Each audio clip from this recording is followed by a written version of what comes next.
अस्सलाम गाइस, उम्मीद है कि आप सब बिल्कुल खैरियत से होंगे। तो आज हम आपके लिए लाए हैं लेक्चर नंबर 9 जिसमें हम न्यूक्लिक एसिड को डिस्कस करेंगे। तो सबसे पहले हम देखते हैं कि इसकी डिस्कवरी कैसे हुई थी और किसने की थी। पहले हम न्यूक्लिक एसिड की डिस्कवरी के बारे में बात करते हैं। तो एक साइंटिस्ट था स्विस फिजिशियन, उसका नाम था फ्रेडरिक मिशर।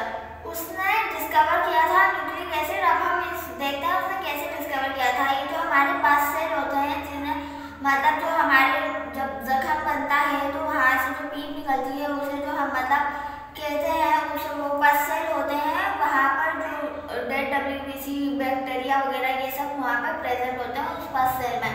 तो उसने जब उस पस सेल को माइक्रो ऑब्जर्व किया तो उसने देखा कि पस सेल के न्यूक्लियस में उसे एक बायोमोलिक्यूल मिला और जो बाकी जो 3 बायोमोलिक्यूल है प्रोटीन, कार्बोहाइड्रेट और लिपिड, इन तीनों से बहुत ज़्यादा मुख्तलिफ था। तो इसने नाम दिया, क्या नाम दिया इसे? न्यूक्लिन नाम दे दिया इसने। फिर कुछ ऐसे बाद पता चला जब न्यूक्लिन पे जब इसने फ्रेडरिक मिशर ने न्यूक्लिन को डिस्कवर कर लिया, ठीक है, तो उसमें सारी सी बातें जब कोई नई चीज़ डिस्कवर करता है तो उसमें अच्छी खासी कुछ रिसर्च होती है। तो दूसरे साइंटिस्ट ने भी रिसर्च की तो पता चला कि जो न्यूक्लिन है इसके पास कुछ एसिडिक प्रॉपर्टी होती है जिसकी वजह से इसे नाम दे दिया न्यूक्लिक एसिड। तो सबसे पहले इसका जो न्यूक्लिक एसिड का सबसे पहला नाम जो पड़ा था वो था न्यूक्लिन, जो फ्रेडरिक मिशर ने दिया था। तो हमें पता चल गया कि इसने ये साइंटिस्ट था, इसने डिस्कवर किया न्यूक्लिन। फिर उसके बाद जब उस पर रिसर्च हुई तो हमें पता चला उसके अंदर कुछ एसिडिक प्रॉपर्टी भी होती है जिसकी वजह से उसे नाम दे दिया गया न्यूक्लिक एसिड। तो हम आगे फर्दर डिस्कस करते हैं। सबसे पहले तो हम इसका यूनिट डिस्कस करते हैं कि ये न्यूक्लिक एसिड का मोनोमर क्या है। जाहिर सी बात है प्रोटीन का मोनोमर अब तक आपको याद हो गए होंगे, अमीनो एसिड था, लिपिड का फैटी एसिड था, कार्बोहाइड्रेट का मोनोसेक्राइड्स थे। तो न्यूक्लिक एसिड के मोनोमर जो है वो न्यूक्लियोटाइड्स होते हैं। जो न्यूक्लिक एसिड का मोनोमर होता है उसे हम नाम देते हैं न्यूक्लियोटाइड। हम आगे चल के इसका बिल्कुल डिटेल के साथ स्ट्रक्चर डिस्कस करेंगे। अभी के लिए सिर्फ इतना याद रखिए कि बहुत सारे जब न्यूक्लियोटाइड्स मिलते हैं तो एक पॉलीमर बनता है न्यूक्लिक एसिड का और ये बहुत ज़्यादा हाई मोलिकुलर वेट होता है। एसिड है ये ह्यूमन से लेकर वायरस तक हर एक में मिलता है हमें। तो न्यूक्लिक एसिड सबसे पहले हम देखते हैं न्यूक्लिक एसिड की 2 काइंड्स होती हैं, 2 टाइप के न्यूक्लिक एसिड होते हैं। जब डिस्कवरी हुई तो हमें पता चला कि न्यूक्लिक एसिड की 2 टाइप होती है, एक DNA और एक RNA। DNA की फुल फॉर्म है डीऑक्सीराइबोन्यूक्लिक एसिड, जबकि RNA की फुल फॉर्म है राइबोन्यूक्लिक एसिड।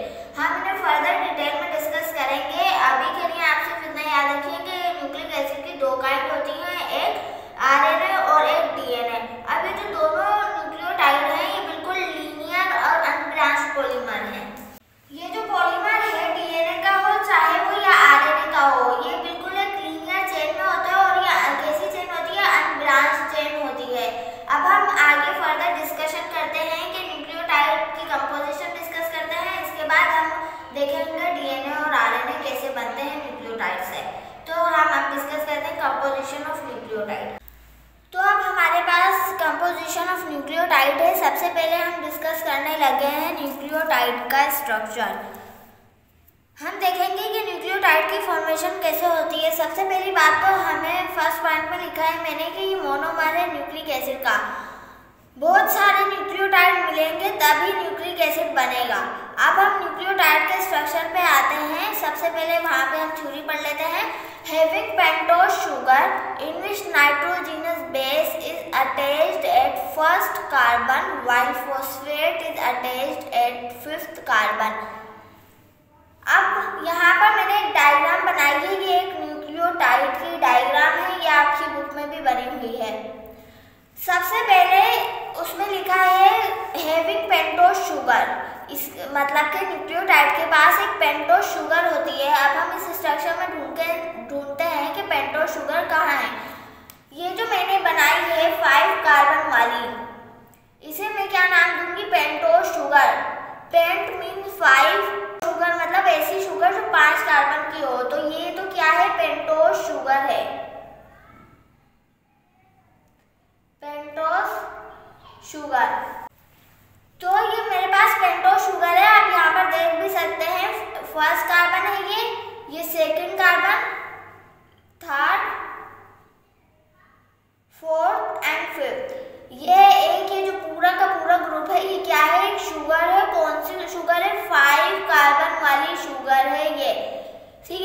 अब इसमें लिखा हुआ है आगे हैविंग पेंटोस शुगर। हमें बात समझ आ गई कि ये न्यूक्लियोटाइड के पास एक पेंटोस शुगर होती है, 5 कार्बन की शुगर होती है। ये हमने डायग्राम में देख ली, जो ब्लू पार्ट बना हुआ है ये पूरा क्या है, पेंटोस शुगर। इसके बाद आगे लिखा है in which nitrogenous base is attached at first carbon. अब आप याद रखेंगे कुछ हमारे पास नाइट्रोजनस बेस होती हैं, हम वो आगे जाके पढ़ेंगे, लेकिन नाइट्रोजनस बेस में आपको आगे डिटेल में पढ़ाऊंगी। सबसे पहले यहाँ पर आप देख लीजिए कि फर्स्ट कार्बन पे पेंटोस शुगर है, उसका फर्स्ट कार्बन ये रहा, इस पे अटैच होती है नाइट्रोजनस बेस, ठीक है।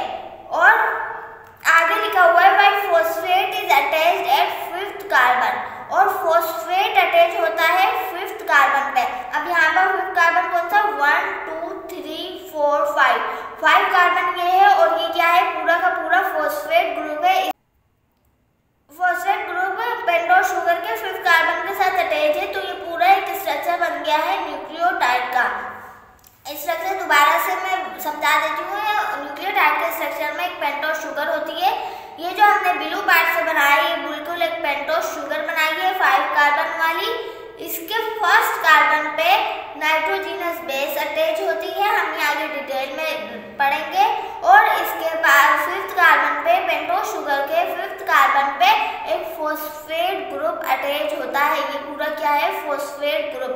5th कार्बन पे और फर्स्ट कार्बन पे नाइट्रोजनस बेस। अब हम देखेंगे कि मैंने यहाँ पर 2 टर्म लिखी है, एक न्यूक्लियोसाइड और एक न्यूक्लियोटाइड, दोनों को डिस्कस करेंगे। सबसे पहले जो समझ रहे हैं कि न्यूक्लियोटाइड की फॉर्मेशन होनी होती है, तो उससे पहले सबसे पहला स्टेप क्या होता है, न्यूक्लियोसाइड फॉर्मेशन। न्यूक्लियोसाइड की फॉर्मेशन होती है, उसके बाद न्यूक्लियोटाइड की फॉर्मेशन होती है। अब न्यूक्लियोसाइड कैसे बनता है पहले वो देखते हैं, फिर न्यूक्लियोटाइड कैसे बनेगा वो देखेंगे।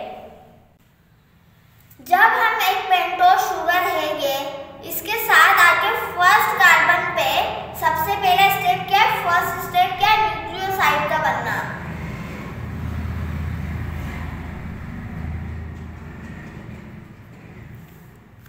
न्यूक्लियोसाइड का बनना है, तो न्यूक्लियोसाइड कैसे बनेगा, जब पेंटोस शुगर के पहले कार्बन पे आके अटैच हो जाएगी नाइट्रोजनस बेस। तो इस पूरे स्ट्रक्चर को हम क्या नाम देंगे, सिर्फ ये फॉस्फेट ग्रुप को भी भूल जाए। जब पेंटोस शुगर के साथ फर्स्ट कार्बन पे नाइट्रोजनस बेस आके लगेगी, तो उस सूरत को हम क्या कहेंगे, उस स्ट्रक्चर को हम क्या नाम देंगे, न्यूक्लियोसाइड। पेंटोस शुगर, और ये कहाँ पे आके लगेगा, नाइट्रोजनस बेस पेंटोस शुगर के फर्स्ट कार्बन पे। तो ऐसे स्ट्रक्चर को हमने क्या नाम दिया, न्यूक्लियोसाइड। अब न्यूक्लियोसाइड बन गया, अब हमें आगे न्यूक्लियोटाइड बनाना है, तो हम न्यूक्लियोटाइड कैसे बनाएंगे, न्यूक्लियोसाइड बना लिया हमने, कैसे बनाया है, पेंटोस शुगर के फर्स्ट कार्बन पे हमने अटैच किया है नाइट्रोजनस बेस को।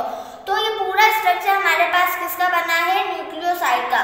न्यूक्लियोसाइड से अब हमें न्यूक्लियोटाइड बनाना है, तो हम क्या करेंगे, 5th कार्बन पे पेंटोस शुगर के 5th कार्बन पे फॉस्फेट ग्रुप को अटैच करेंगे, तो हमारे पास स्ट्रक्चर आ जाएगा न्यूक्लियोटाइड का। आप ऐसे भी कह सकते हैं न्यूक्लियोसाइड में जो पेंटोस शुगर है ना, उसके 5th कार्बन पे आप फॉस्फेट अटैच कर देंगे, तो ये हमारे पास स्ट्रक्चर बन जाएगा न्यूक्लियोटाइड का।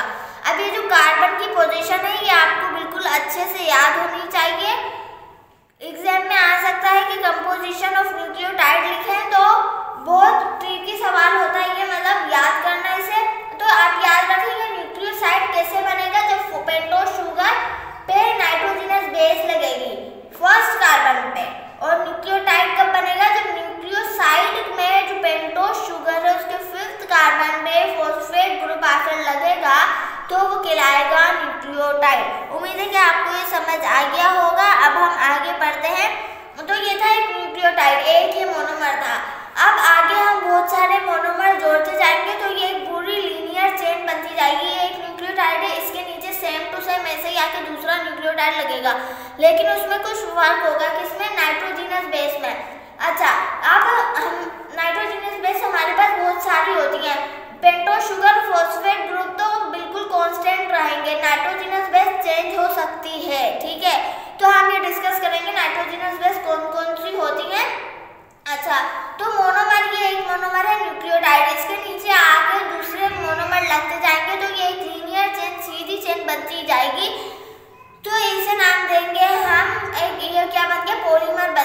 पॉलीमर आरएनए का भी हो सकता है और डीएनए का भी हो सकता है। तो हमने अभी न्यूक्लियोटाइड का स्ट्रक्चर देखा, अब हम पॉलीमर की फॉर्मेशन भी देखेंगे, लेकिन उससे पहले हम नाइट्रोजनस बेस को डिस्कस कर लेते हैं। मैंने आपको अभी न्यूक्लियोटाइड का स्ट्रक्चर समझाया, तो मैंने आपको बताया कि एक न्यूक्लियोटाइड के नीचे न्यूक्लियोटाइड दूसरा लगता जाएगा, ऐसे एक लीनियर चेन बनती जाएगी। लेकिन जो न्यूक्लियोटाइड का स्ट्रक्चर था उसमें तीन चीजें थी, एक पेंटोज शुगर थी, एक फॉस्फेट ग्रुप था और एक नाइट्रोजनस बेस थी। जो पेंटोज शुगर और फॉस्फेट ग्रुप था ये तो कांस्टेंट है, ये जितने भी न्यूक्लियोटाइड होंगे सब में ये दोनों सेम रहेंगे। लेकिन जो थर्ड वाला पार्ट है नाइट्रोजनस बेस है, ये क्या होगी, वेरिएबल होगी। अब जो डीएनए और आरएनए होते हैं वो चार टाइप के न्यूक्लियोटाइड के बने हुए होते हैं। चार टाइप के न्यूक्लियोटाइड कैसे बनेंगे हमारे पास, जब उनके कौन से वाले ग्रुप में चेंज आएगा, नाइट्रोजनस बेस वाले ग्रुप में जब चेंज आएगा ना उनके, तो हमारे पास बहुत सारे टाइप के न्यूक्लियोटाइड बनते जाएंगे। अब हम नाइट्रोजनस बेस को डिस्कस करते हैं कि नाइट्रोजनस बेस कितने टाइप की हमें मिल सकती हैं। नाइट्रोजनस बेस जो होती है वो चार टाइप के न्यूक्लियोटाइड की फॉर्मेशन करती है। कैसे, अब नाइट्रोजनस बेस जो है वो दो टाइप की होती है, एक होती है प्यूरिन्स और एक होती है पायरिमिडाइन। इनके अंदर भी टाइप है, इनके अंदर जो प्यूरिन है वो दो टाइप की नाइट्रोजनस बेस अपने अंदर रखती है और पायरिमिडाइन तीन टाइप की रखती है। तो प्यूरिन्स के अंदर कौन कौन सी नाइट्रोजनस बेस आती है, वो है एडेनाइन जिसे हम कैपिटल ए से डिनोट करते हैं एंड ग्वानाइन जिसे हम कैपिटल जी से डिनोट करते हैं। आपको बताया कि दो टाइप की नाइट्रोजनस बेस के ग्रुप हैं, एक है प्यूरिन और एक है पायरिमिडाइन।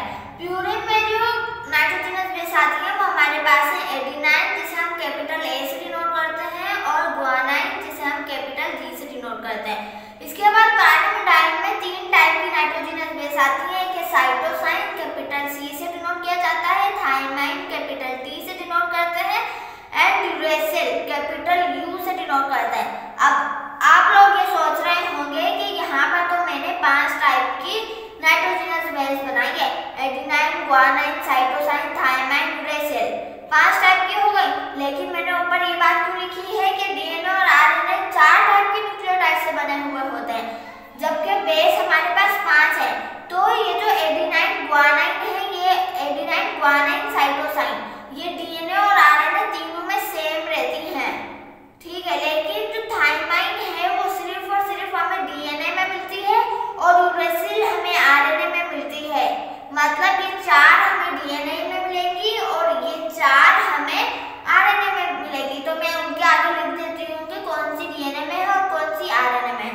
यहाँ पर आपके आसानी के लिए लिख दिया है कि थायमाइन जो है वो सिर्फ और सिर्फ डीएनए में प्रेजेंट होगी, जबकि यूरेसिल आरएनए में प्रेजेंट होगी। और ये तीनों जो है एडेनाइन, ग्वानाइन, साइटोसाइन, ये डीएनए में भी होंगी और आरएनए में भी होंगी। इस तरह से ये 4 टाइप की बेस बन गई है, 4 टाइप की डीएनए में, 4 टाइप की आरएनए में। लेकिन सिर्फ एक बेस में डिफरेंस है, वो थायमाइन है, थायमाइन डीएनए में मिलेगी और यूरेसिल हमें आरएनए में मिलेगी। उम्मीद है कि ये बात आपको समझ आ गई होगी। इसके बाद हम पढ़ते हैं मोनोन्यूक्लियोटाइड। इसके बाद हमारे पास है हमारा नेक्स्ट टॉपिक मोनोन्यूक्लियोटाइड।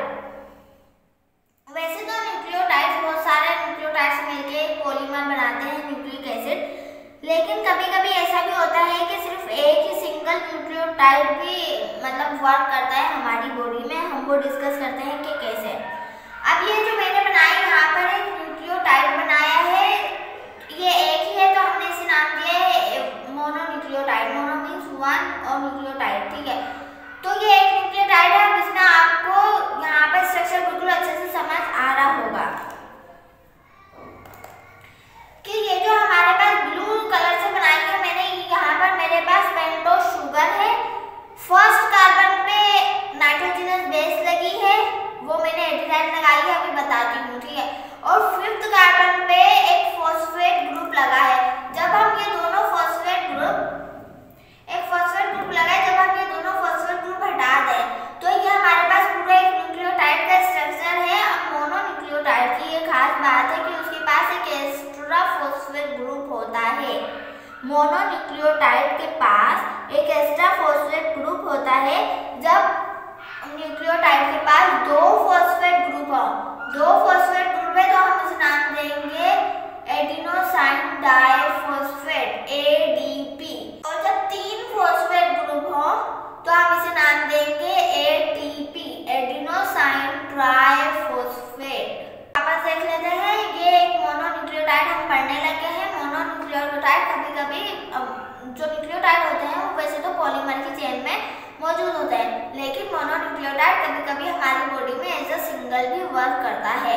तो ये मैंने एक मोनोन्यूक्लियोटाइड बनाया है जिसमें एक पेंटोस शुगर लगी हुई है जो मैंने ब्लू रंग से बनाई है, और एक एडेनाइन लगा हुआ है। एडेनाइन क्या है? नाइट्रोजनस बेस है जो कि फर्स्ट कार्बन पे लगी हुई है और फिफ्थ कार्बन पे एक फॉस्फेट ग्रुप लगा हुआ है। लेकिन मोनोन्यूक्लियोटाइड की एक खास बात है कि उसके पास एक एक्स्ट्रा फॉस्फेट ग्रुप भी होता है। अगर एक फॉस्फेट के साथ सिर्फ एक और फॉस्फेट अटैच हो, 2 फॉस्फेट हो, तो ये बनेगा ADP, एडिनोसाइन डाइफॉस्फेट। अगर 3 फॉस्फेट ग्रुप हो तो ये बनेगा एडिनोसाइन ट्राइफॉस्फेट। स्ट्रक्चर बनाया है, इसके पास एक एक्स्ट्रा फॉस्फेट ग्रुप होता है। अगर 2 फॉस्फेट ग्रुप हो न्यूक्लियोटाइड के पास, तो उसे नाम देंगे एडिनोसाइन डाइफॉस्फेट। इसमें जो एडिनोसाइन है वो नाइट्रोजनस बेस के नेम को शो कर रहा है। तो साइन है, ये शो कर रहा है कि एक पेंटोस शुगर के साथ हमारे पास नाइट्रोजनस बेस लगी हुई है, लेकिन वो नाइट्रोजनस बेस कौन सी है? एडेनाइन है। हमने देखा था ना पहले अभी जो पढ़ा है हमने कि जब एक पेंटोस शुगर और एक नाइट्रोजनस बेस मिलेंगे तो न्यूक्लियोसाइड बनेगा। तो ये न्यूक्लियोसाइड के नाम होते हैं। अगर एडेनाइन लगेगा तो वो न्यूक्लियोसाइड का नाम होगा एडिनोसाइन, ठीक है। और अगर ग्वानाइन लगेगा तो ग्वानोसाइन, ऐसे ही साइटोसाइन लगेगा तो साइटोसाइन, ऐसे ही होते हैं नेम, ठीक है। तो यहाँ पर एडिनोसाइन इस बात को शो कर रहा है कि पेंटोस शुगर के साथ फर्स्ट कार्बन पे एडेनाइन लगा हुआ है नाइट्रोजनस बेस में, इसलिए इसका नाम दिया है हमने एडिनोसाइन। मतलब कि अभी एक न्यूक्लियोसाइड है, अब इसे न्यूक्लियोटाइड बनाना है तो इसके साथ 2 फॉस्फेट लगे हुए हैं जो इस बात की निशानदेही कर रहे हैं कि ये एक मोनोन्यूक्लियोटाइड है, लेकिन कौन सा वाला? इसके पास 2 फॉस्फेट हैं सिर्फ। उम्मीद है कि ये बात बिल्कुल अच्छे से क्लियर हो गई होगी कि एडिनोसाइन किस बात को डिनोट कर रहा है। यहाँ पर मैंने लिख भी दिया है कि एडिनोसाइन जो है एक पेंटोस शुगर और नाइट्रोजनस बेस है, और नाइट्रोजनस बेस कौन सी? एडेनाइन वाली है, और कौन से कार्बन पे? फर्स्ट कार्बन पे। तो ये न्यूक्लियोसाइड बना रहा है। जब न्यूक्लियोसाइड में एक फॉस्फेट ग्रुप अटैच होगा तो न्यूक्लियोटाइड बनेगा, लेकिन जब 2 फॉस्फेट अटैच होंगे तो एडिनोसाइन डाइफॉस्फेट बना है ADP। इसके बाद बिल्कुल सेम टू सेम वही है ATP में एडिनोसाइन न्यूक्लियोसाइड को डिनोट कर रहा है कि फॉस्फेट शुगर के साथ नाइट्रोजनस बेस लगी है फर्स्ट कार्बन पे एडेनाइन, तो एडिनोसाइन ट्राइफॉस्फेट। 3 फॉस्फेट ग्रुप है फिफ्थ कार्बन पे पेंटोस शुगर के, तो नाम हो गया एडिनोसाइन ट्राइफॉस्फेट। अब मैंने आपको बताया अभी कि मोनोन्यूक्लियोटाइड वर्क करते हैं इंडिपेंडेंटली हमारे सेल में। तो अभी क्या काम करते हैं हम ये देखते हैं। हमारी ये जो ATP है ये हमारी एक एनर्जी करेंसी है सेल की। ये हमारी एनर्जी मतलब सेल में एनर्जी को स्टोर करती है, एनर्जी को कैरी करती है और एनर्जी प्रोवाइड करती है बहुत सारे मॉलिक्यूल्स को। जैसे हमारे बॉडी में मैंने पढ़ा था कि मेटाबॉलिज्म हो रहा होता है, ठीक है, हाइड्रोलाइसिस हो रही होती है, कंडेंसेशन हो रही होती है, तो उसके लिए ATP जरूरी होती है। तो ATP क्या करती है? उन मॉलिक्यूल्स को एनर्जी प्रोवाइड करती है। अब ये जो एनर्जी है ये यूटिलाइज होती है बहुत सारे रिएक्शंस को करवाने में, जैसे प्रोटीन की सिंथेसिस, लिपिड की सिंथेसिस, कार्बोहाइड्रेट की सिंथेसिस, साइक्लोसिस। साइक्लोसिस क्या होती है? सेल जो अपना साइटोप्लाज्म को रोटेट कर रहा होता है, मतलब streaming movement of cytoplasm is known as cyclosis. तो उसके लिए भी हमें ATP खर्च करनी पड़ती है, हर काम के लिए हमें ATP खर्च करनी पड़ती है। ये जो हम मसल को कॉन्ट्रैक्ट कर रहे हैं, हाथ हिला रहे हैं, ये सब क्या है? ये भी ATP की बदौलत ही हो रहा है।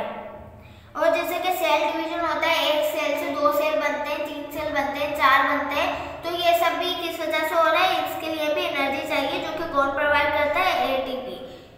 जैसे दुनिया में बहुत सारी करेंसी हैं, लेकिन ऐसे ही हमारी बॉडी में बहुत सारी एनर्जीज है, लेकिन मेन जो करेंसी है ना हमारे सेल की, वो कौन सी है? एटीपी है, जिसका फुल फॉर्म है एडिनोसाइन ट्राइफॉस्फेट। अगर एक मॉलिक्यूल है उसे एनर्जी चाहिए तो उसने एटीपी बुला ली, लेकिन एटीपी टूटेगी किसमें? एडीपी, एडिनोसाइन डाइफॉस्फेट और फॉस्फेट में। सारी सी बात है, जब एक फॉस्फेट अलग हो जाएगा तभी तो हमें एडीपी मिलेगा ना। तो एटीपी टूटेगी एडीपी में और फॉस्फेट में, तो हमारे पास एनर्जी रिलीज करेगी और वो एनर्जी रिलीज होकर हमारे जो मॉलिक्यूल हैं वो यूटिलाइज करेंगे उस एनर्जी को। एनर्जी रिलीज करेगी 7.3 किलो कैलोरीज पर मोल या 31.81 किलो जूल पर मोल। ये वैल्यूज आपको अच्छे से याद होनी चाहिए। तो हमने यहाँ पर अपना डिस्कस कर लिया टॉपिक मोनोन्यूक्लियोटाइड। हमारे पास हमारा दूसरा टॉपिक है डाइन्यूक्लियोटाइड। डाइन्यूक्लियोटाइड की फॉर्मेशन कब होगी? जब दो न्यूक्लियोटाइड मिलेंगे तो हमारे पास बनेगा डाइन्यूक्लियोटाइड। इसकी एक एग्जाम्पल है NAD, जिसकी फुल फॉर्म है निकोटीन अमाइड एडिनोसाइन डाइन्यूक्लियोटाइड। यहाँ पर मैंने दो न्यूक्लियोटाइड बनाए हैं। ये पूरा एक न्यूक्लियोटाइड है और ये नीचे दूसरा न्यूक्लियोटाइड है। हम इन दोनों को जोड़ के एक डाइन्यूक्लियोटाइड की फॉर्मेशन करेंगे। तो हमारे पास ये एक न्यूक्लियोटाइड है जिसमें राइबोज शुगर लगी हुई है, पेंटोज शुगर है 5 कार्बन की। कौन सी वाली? राइबोज शुगर है।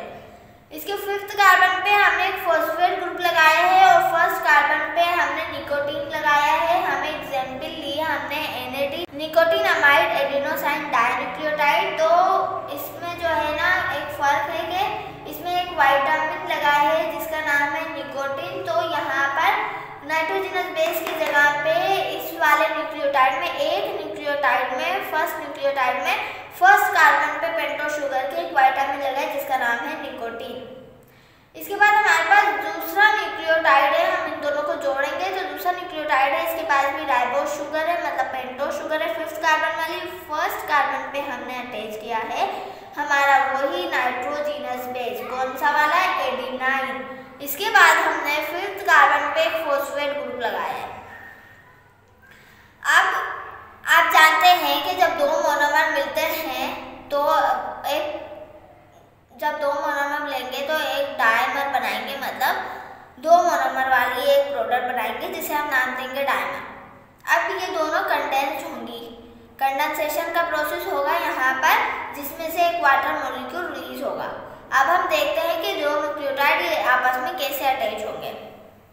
हमारे पास ये दो फॉस्फेट, हमारे पास यहाँ पर ये दो फॉस्फेट ग्रुप है, एक ऊपर वाले न्यूक्लियोटाइड का है और एक नीचे वाले न्यूक्लियोटाइड का है।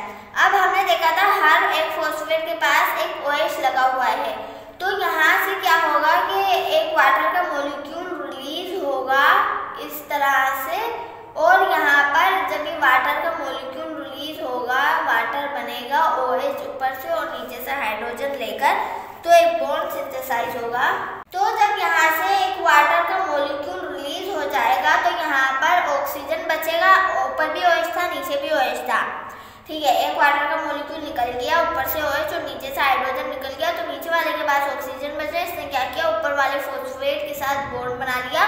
यहाँ पर क्या हुई? कंडेंसेशन हुई, ये दोनों मोनोमर मिल गए, न्यूक्लियोटाइड मिल गए, हमारे पास एक डाइन्यूक्लियोटाइड बन गया।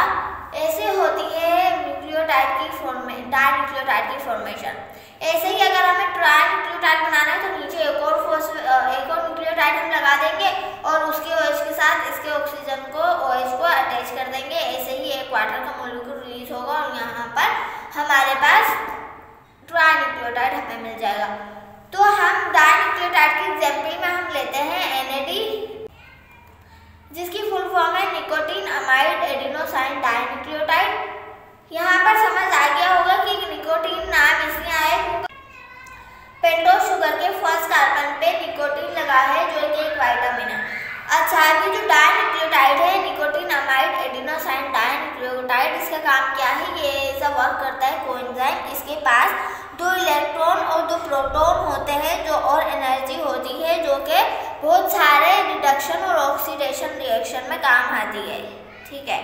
तो ये ऐसा वर्क करता है कोएंजाइम। आगे जब हम और चीज़ें पढ़ेंगे तो आपको इसका यूज समझ में आ जाएगा। अभी के लिए इतना याद रखें कि इसके पास 2 इलेक्ट्रॉन 2 प्रोटॉन होते हैं और एनर्जी स्टोर करता है अपने अंदर। ये मतलब रिडक्शन और ऑक्सीडेशन वाले रिएक्शंस में वर्क करता है एज अ कोएंजाइम। तो यहाँ पर हमने देख लिया डाइन्यूक्लियोटाइड। आज का लेक्चर इतना ही रखते हैं। इसके बाद हमारे पास जो नेक्स्ट टॉपिक्स हैं पॉलीन्यूक्लियोटाइड, वो डीएनए और आरएनए, ठीक है, उनकी टाइप्स, यह हम नेक्स्ट लेक्चर में डिस्कस करेंगे। उम्मीद है कि आपको ये बिल्कुल अच्छे से समझ आया होगा। आप इसमें न्यूक्लियोसाइड की फॉर्मेशन, न्यूक्लियोटाइड की फॉर्मेशन, डाइन्यूक्लियोटाइड कैसे बनता है, मोनोन्यूक्लियोटाइड क्या होता है, उनकी एग्जाम्पल्स, ये सब अच्छे से याद रखिएगा। ये आपको आगे जाकर बहुत काम आएंगी। अगर आपको हमारा लेक्चर पसंद आया होगा तो वीडियो को लाइक करें, सब्सक्राइब करें चैनल को और हमारे चैनल के साथ कनेक्ट रहिए। अल्लाह हाफिज़।